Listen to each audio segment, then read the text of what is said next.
I've come to realize recently just how much your environment plays a role in your worldview. When I'm walking around out here, as I often do, walking around my neighborhood where I live, I see all these cars. I'm sure you can hear them pretty well too. And there are buildings, and there's all this civilization. And it's easy to come to the conclusion that there's too much civilization. There are too many people. That everything is just kind of ruined by people. But then when I venture out a little further from society and I'm walking along fields or something, there's less of that feeling. And you can just kind of look around at, the nature and everything, and you lose that feeling that the world is taken over by people.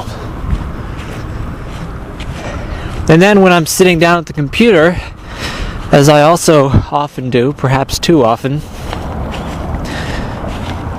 it's easy to feel isolated and alone, and that's what isolated is. But when I'm out here, that feeling goes away. Now, I don't need to be a theist to realize that I'm part of something bigger. Something huge. I don't need a God to feel inferior to. Not that I feel inferior to anything at all, it's just I realize that I am not just me. I'm more than that. I'm part of all this. I am the world, the universe. I'm you. You're me. You're everything. We're all just a part of everything. Your world determines your worldview. And your world is what you're surrounded with. Your environment. Now, you can choose to surround yourself with things that make you feel like there's not much out there. Or you can get out there and see things and choose to see things for the way they really are. The more you know, the better off you are.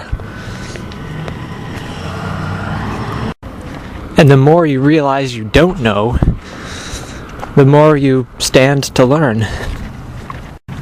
We get bogged down so easily by the things that make us unhappy, that these things build up and they turn into these huge frustrations that we let out on things and people where they really aren't warranted.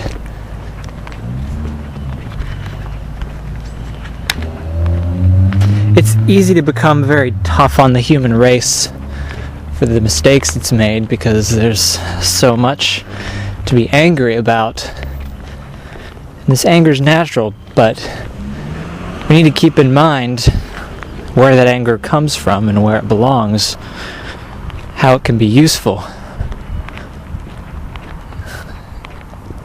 Anger can be great motivation for making terrible mistakes. But it can also give us energy. Energy that allows us to do great things. I suppose despair is another one of those things where we can make a decision in haste, even one that's taken a long time to form.